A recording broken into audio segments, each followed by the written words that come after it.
guessed from the title, today is the day that we're going to be doing some of your guys' hot takes when it comes to Formula One.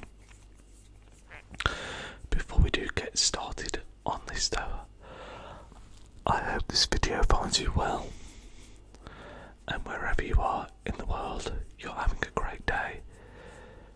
If not, that's okay too, and hopefully this video can help you switch off for a little bit. If you do enjoy the video, as always, it would be amazing if you would leave a thumbs up on it. Subscribe if you are new to the channel for more ASMR and Formula One ASMR content. You guys went absolutely crazy in the comments. I'd asked for your guys' hot takes, and I've got so many that there's no way that I can do them all in one part. So if this video does do well and you guys enjoy it and you want to see a part 2, let me know and I can go back and take more of the takes that I haven't included in this video. And if you've got any others, put them in the comments of this one, and I'm sure we could make a part 2 happen, because there were just a crazy amount of comments. So I hope you guys do enjoy this. Apologies also if I still sound a little bit sick. If you watched the last video, you'll know I spoke about I could feel the cold coming. I could feel the cold, was nearby. And we're now just the other side of that. It's not been too bad, to be honest. It's been more of an annoyance rather than like feeling really bad.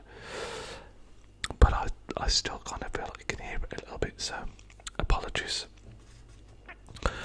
How we're going to do this is that I've got the takes that I kind of went through and selected a few and wrote them down in the trusty notebook, but I will put the original comments on the screen as I read them out as well, because some of them were quite long, so I just read down like a shortened version for myself here.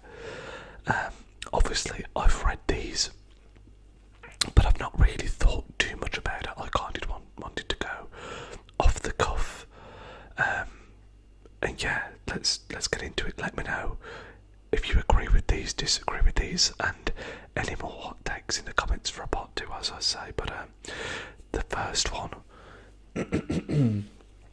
excuse me, the first one is that Max Verstappen won't have a great season next season because Lauren Mekis will be tailoring the car more towards the team and both the drivers, rather than just tailoring it to Max Verstappen. We're just going to let these takes sit there for a moment while I think about this. Obviously the Red Bull has been tailored towards Max for as long as I can remember now.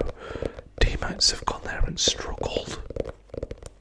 With that being said, that was all under Christian Horner's stewardship. Will Laura Mekis coming in make a big difference on that front? I think I kind of half agree and half disagree with this take, because I do think that the car will be made more balanced for the new generation, for the new regulations when it comes to Red Bull. And part of that is, there's a few reasons. Number one, it's already been spoken about how these cars are more difficult to control, so I think that maybe not just Red Bull but a lot of the teams will be giving their drivers a bit more leeway with that to begin with. But secondly, and potentially most importantly, I think Red Bull are fine at tailoring the car to Max Verstappen as long as they're still winning the constructors, because when you think back, even when Checo wasn't doing so well, and I mean, there's one about this later in the video actually, but Checo in hindsight has done so much better than everyone that's followed, And even then, when they weren't doing great with him, they were still winning the constructors. It was just that Verstappen was picking up the majority of the points. Now we're at a time where Red Bull are so far off in the constructors. We're talking hundreds and hundreds of points. I think they might have to start to lean the car to a more drivable manner for that second driver to help ensure that they do at least compete better for the constructors, if that makes sense.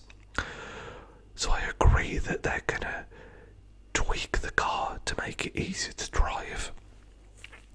However, I don't think that's going to take too much of the edge away from Max Verstappen. I just think he's so good, he's so quick.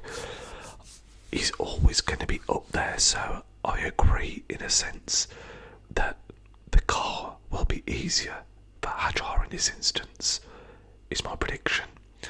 But then I also predict that even though the car is more balanced, that Verstappen will still be right up there. So I kind of agree and kind of disagree at the same time. So I'm going to say let's imagine that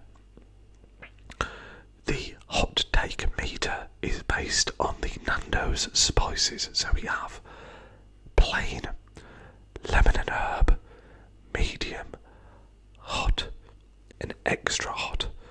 So in terms of the heat that this hot take has brought, I would say it's a lemon and herb, isn't it? It's a lemon and herb.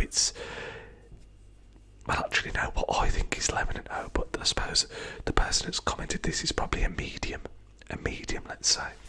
Not too much of a crazy hot take, but I think backing against Verstappen is always going to be questionable. Right, the second one that we have is George Russell will win a Drivers' World Championship before Oscar Piastri. Okay, let's let it breathe. Let's have a think. Let's let that breathe. I am wearing a George Russell Mercedes hat, so bias is to be expected here. I do like George Russell, let's just say that straight away. Do I think he'll win a Drivers' Championship before Oscar Piastri? That is so hard to predict because it all comes down to the cars, doesn't it, and the new regulations. I mean, there's every chance McLaren pick up where they left off and just ride up there again, at which point really Piastri has potentially got a 50-50 chance of winning. It's either him or Norris again. Do I think that's going to be the case? No. Do I think Mercedes are going to be stronger? Yes, actually I do. I do think they'll be stronger.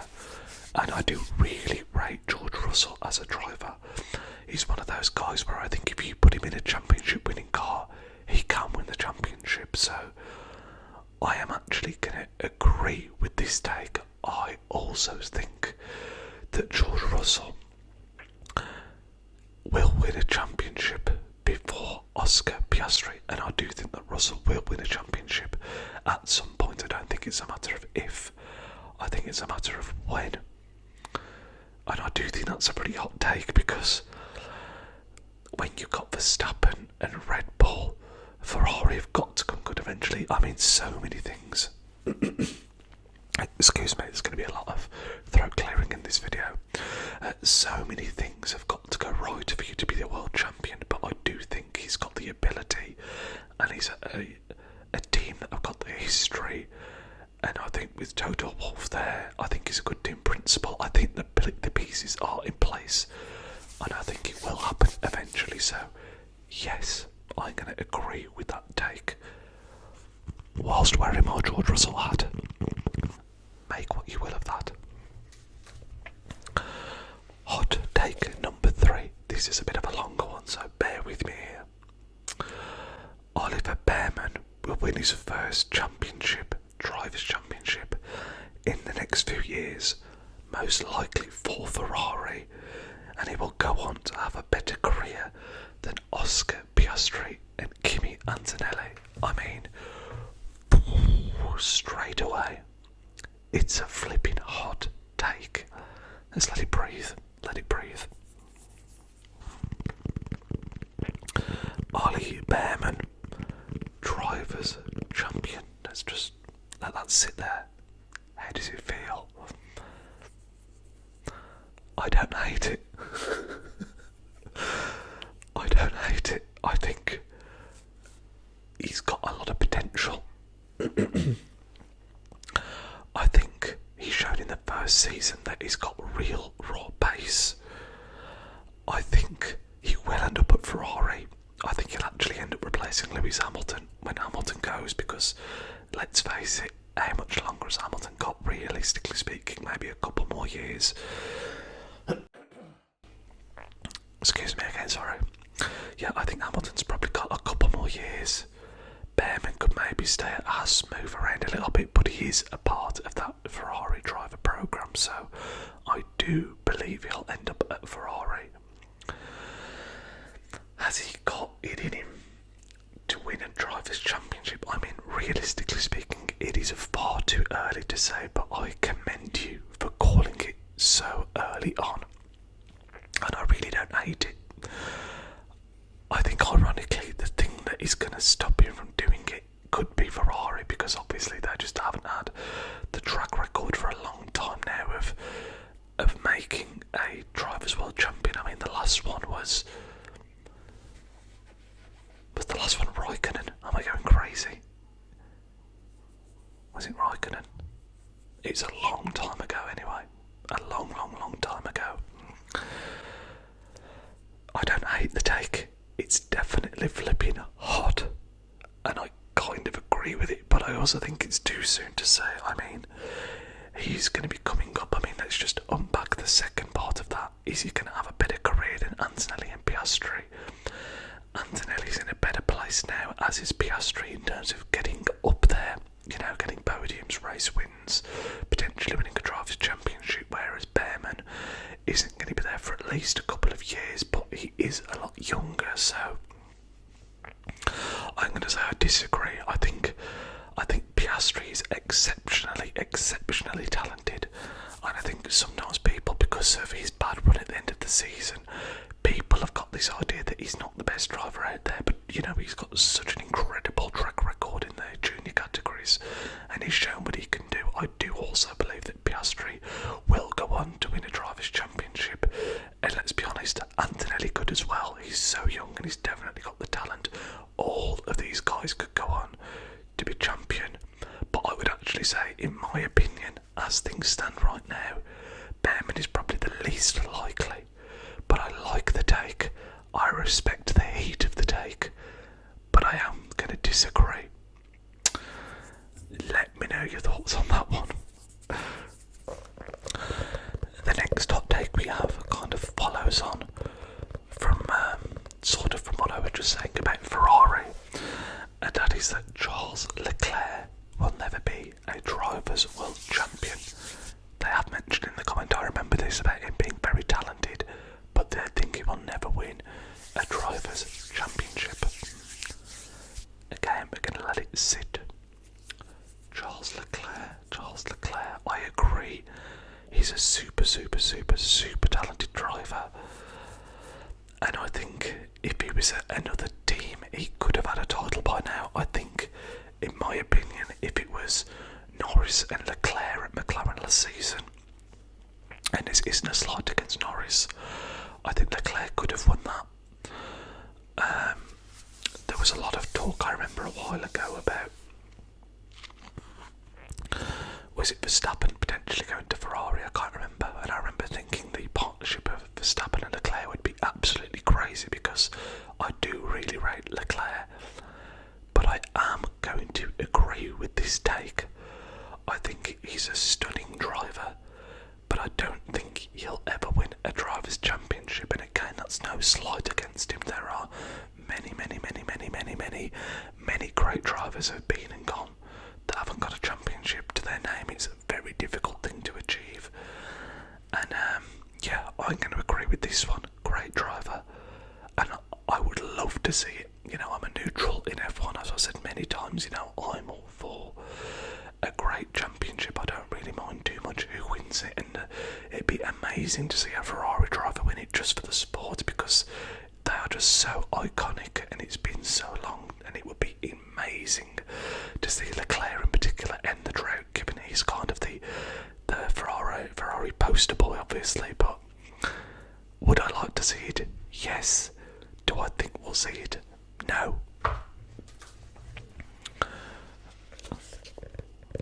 The next one, which again we've kind of somewhat already touched upon, was the opinion, the take, that Sergio Perez Checo was Max Verstappen's best teammate. Sergio Perez was Max Verstappen's best teammate at Red Bull. And I say at Red Bull because previously he had Carlos Sainz as a teammate at Toro Rosso, and you could kind of throw him in there, but we're not going to include that. We're talking strictly Red Bull. I mean, in terms of performance at the team of Red Bull, I have to agree with this. I think, there was a time towards the end of Perez's reign where he was getting a lot of disrespect, and me included was probably overly critical about him, saying, why can't you be on Max's pace? You need to be up there more, so on and so forth. But if history has taught us anything about that second driver seat at Red Bull, it is that he's unforgiving, because there have been so many talented drivers. We're talking Pierre Gasly, we're talking Alex Albon, we're talking Daniel Ricciardo. Those three alone are all top tier drivers in my opinion, and Perez is right up there with them. They've all gone on to be brilliant drivers for other teams, whether it's Gasly at AlphaTauri or even at Alpine now, whether it's Perez when he was at Racing Point, he got some great results there, whether it's who else did I just say? Gasly. Oh, Alex Albon, obviously at Williams, sensational driver. But I think it's I'm going to say this isn't the hottest take, to be honest with you, because I think looking back at it now, a lot of people would agree that Perez did an amazing job. He was always they were always winning the constructors. He got many podiums, many race wins, and I'm actually really excited to see how he does at Cadillac. But not the hottest take in the world, I don't think, but one that I definitely agree with. The next one here is that Lewis Hamilton will never get his 8th Drivers' Championship, and that he should retire in 2 years or within 2 years. Do you know what? There is one later on in this, and we're going to merge them together here, because the other one was that Lewis Hamilton is the GOAT, and it kind of appealed to me, that comment did, because I think they prefaced that by saying, not really a hot take, but Lewis Hamilton is the GOAT. So let's kind of combine these together, because I do think it's become very fashionable to kind of talk down Hamilton. People's memories are short, man. People forget just how amazing he was at Mercedes, how amazing he was at McLaren. I mean, how many drivers walk into F1 and do what Hamilton has done? He has had an incredible career. So when you see people saying like, oh, he's washed up, he needs to get out of the sport, he needs to, it's embarrassing to see him. And I'm not saying people have opinions this strong, but there's definitely a consensus that he needs to get out now, because he's tarnishing a little bit of his legacy, because he's obviously not doing great. But I think you have to bear in mind he's settling in at Ferrari. I still think he's got a lot to give. I don't think he will ever get that 8th title. I do agree with that part of it, and I think naturally he's going to retire soon, so I do kind of agree with that take. But I think the sentiment that I'm coming at it from isn't one where I think he's a bad driver. I just think that naturally is going to happen. Do I think if Ferrari ended up in a position where Hamilton and Leclerc were both going for a championship, do I think Hamilton would beat Leclerc? Now that is a good question, and I honestly don't know. Leclerc is obviously much more settled at Ferrari, but there were times over the season where Hamilton did occasionally get the better of him, and bearing in mind how long Leclerc has been at Ferrari, I do think that is still pretty impressive from Hamilton. So that is a very difficult one to answer. Now, do I think he's the GOAT?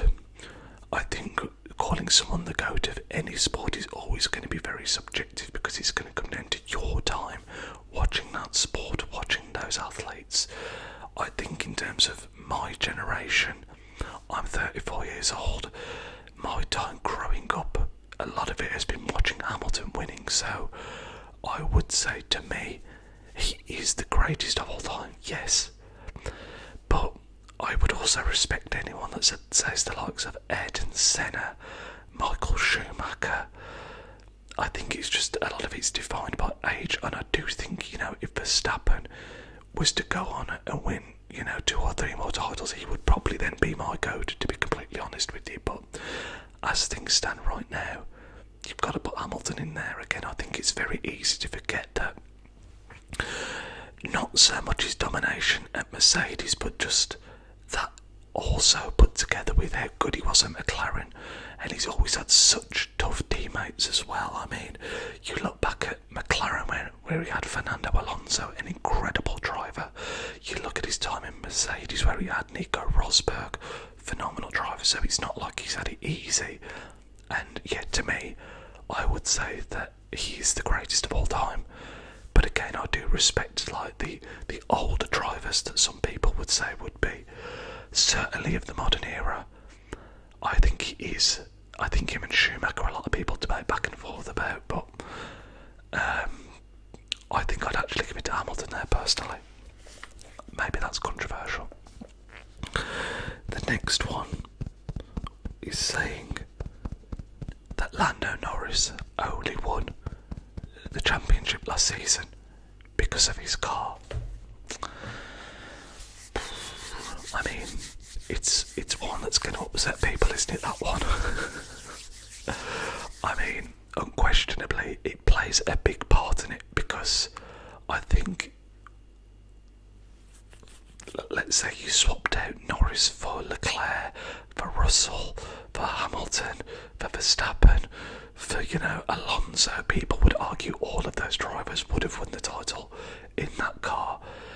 Again, I think there's a lack of respect there shown to Piastri, because I do think Norris has it tough, because I think he's against a very strong teammate, and not everyone would be able to get the better of Piastri, don't get me wrong, but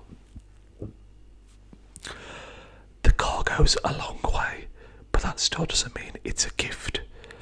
You've got to be there to bring it home. And I mean, let's not forget, in my opinion, in Formula 1, we kind of mentioned it when we spoke about Russell earlier, so much has got to go right for you to win a Drivers' Championship. And I know we had the season where Norris was kind of closing in on Verstappen, but in my opinion, the season just gone is the first season that Lando Norris has realistically had a big chance to win a driver's title, and he's done it. You can't ask for any more than that. So whilst I agree that the car plays a big part and other drivers could have won in that McLaren, I don't think you can ask for any more from Norris. He's won the title, he's beaten out his teammate, he's had a phenomenal season and been very, very consistent. So again, I think there's probably a bit of disrespect shown towards Norris there that isn't necessarily warranted, in my opinion. I say about the disrespect being shown, I guess this is what makes them hot takes, isn't it? So that's what we're here for. The next one that we've got here is, and again we've kind of touched upon this, basically saying that Oscar Piastri deserves more credit for last season. I agree, because a lot of people are forgetting how young he is. They mention that he's got half the amount of experience of Norris, which is true. I do think he bottled it. I'm going to throw that out there. That run, that time around Baku, that area of the season, there is no doubt in my mind, if you go back and look at my race reviews from earlier in the year, I really believed that Piastri had one hand on the title. I thought it was his to lose. He was so composed, he was so cool, he was driving so well, he was in such a strong position. So to go from that and being up here to having a real bad bit of form, that is what cost him. And I think a lot of that was self-inflicted as well. Whereas when you look at where Norris dropped some of his points, he had more mechanical issues and things of that nature. Obviously there was the times when he crashed out, which is on Norris as well, obviously, but I still think Piastri was in an excellent position and he kind of let it slip. With that being said, I still kind of agree with the take because he still had a great season. But to finish behind Verstappen, who was in a worse car, the McLaren, let's not forget the McLaren was by far the quickest car last season. I think to sum it up, I think Piastri will be disappointed in himself, really, and I think that says a lot. He's young, he's still got time to come back, and I still think he had a good season, and I mean, up at the halfway point he was absolutely flawless, so there is no doubt that the ability is there, but he did definitely let it slip, definitely, in my opinion. He will get more chances though to win a title, definitely, so the time is there. The next take that we have we already done this one? Oh no, we haven't. This is one saying the midfield, so the midfield pack, the midfield drivers, the midfield teams is more exciting than the front quite often and deserves to get more coverage. I don't think I could agree with a take any more than this. I completely agree. Sometimes people call it Formula 1.5. You know, you've always got you think of the last season, you obviously had McLaren at the front, Verstappen at the front, and then sometimes one of the Mercedes, more often than not. And a lot of the time you would end up in a position where one of the McLarens was out in the lead and there wasn't really that much of danger of them being passed by the other drivers. And then, yeah, in the middle of the pack, you've got such chaos and such close racing, and although there's not as many points on the line, the actual driving and the racing is incredibly entertaining, and I love nothing more than seeing people making ballsy dive bomb moves when there's not even a point on the line. You know, when you're going from 15th to 14th and you're putting it all on the line. I absolutely love that. And I think some of my favourite races historically have been where the midfield is chaotic, or a midfield driver will come through and somehow have a great result, like Hulkenberg at Silverstone, like Gasly at Monza, like Ocon at Hungaroring, you know, those kind of races. So I do think the midfield can quite often be more exciting. I mean, from a constructor's point of view, I mean, McLaren had won it so long ago, and yet you had such an insane battle between the likes of, you know, Williams, Aston Martin, Alpine, not in that order, but you know what I mean, those teams in the middle of the racing balls.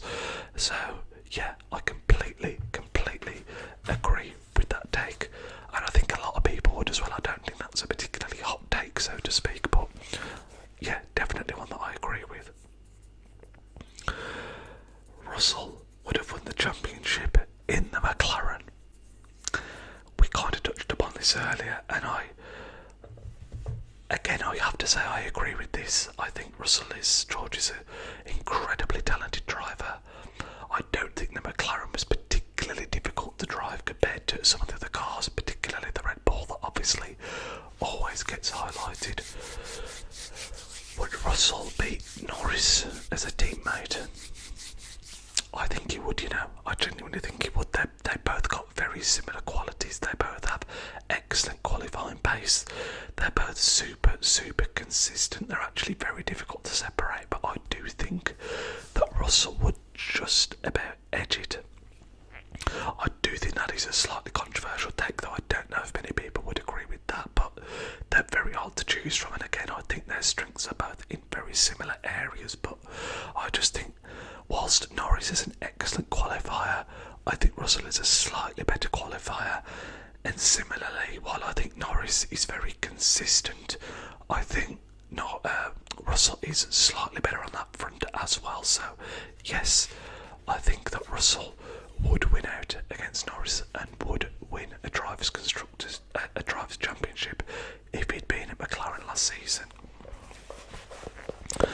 And we've got one more take to go, and that is Lando Norris doesn't get... Oh, sorry. Let's start that again. Lando Norris didn't win due to a result of favouritism within McLaren. Piastri made too many mistakes. Norris was unlucky with his DNFs. Again, we've kind of touched upon this, and I agree with this as well. I think there was a lot of talk towards the end about Piastri being stiffed and getting a bit of bad fortune with the papaya rules and all that kind of stuff, but I do think when you look at where the points were dropped over the season, yes, off the top of my head you have Norris at Canada, that was his fault, but then by the same chalk you have Piastri at Baku, which was his own fault. The other times where points were dropped, I think of Norris's bad luck at Zandvoort, and there were a few times I just think where, okay, so early in the season, one of my biggest criticisms of Lando Norris would be that he's too passive. He would be in 4th or 5th and really struggle to get through the grid to get those extra points. And I almost think he had the mindset of like, let's play the long game. I'm better off taking 4th and getting these points rather than risking a pass, crashing out or something happening and getting no points. And Piastri, I would have seen as the opposite. I would have said that he was more willing to throw the car in there, make the moves that were necessary, and get those points that can make a big difference come the end of the season. But it almost felt like that those opinions kind of swapped over as the season went on there. In Piastri's little bad run of form, there were so many times when he was like 4th to 8th and he just didn't seem to be able to make the progress forward. Whereas, let's look at the last race at Abu Dhabi, for example. Yes, Norris didn't have a crazy amount of work to do, but there was a time when he came out the pits, he had passes to make the strategy work, and bish, bash, bosh, he just did it. Balls to the ball, he did it, and I think Norris did get better at that and risk management as the season went on, and he made the passes when he needed to. I think especially in battles against Verstappen, in my mind, historically, Norris has always struggled more than Piastri, and while I still think that is kind of the case, Norris definitely got better at that, whereas Piastri, I think he lost himself too many points being too passive a lot of the times. So yeah, I kind of agree with this one, and I do, again, as I said earlier, I do think Norris deserves more credit. I think a lot of people just say, oh, it's the car. There's so much more to it than that. He was so consistent. There's so much pressure, and again, this was the first chance he'd ever had properly, in my opinion, of winning a title, and he took it. You just can't ask for more than that. But guys, that is going to round this up. As I said, you guys gave me so many. I could 100% do a part 2 just based on the ones that I've not covered in this video. So if you would like to see that, let me know, and also feel free to leave more hot takes in the comment section. Also let me know which was the hottest take from this video that you agreed with, so to speak. But yeah, I hope you have found this video relaxing. I hope wherever you are in the world, you have a great rest of your weekend and have a wonderful start to next week. And I will speak to you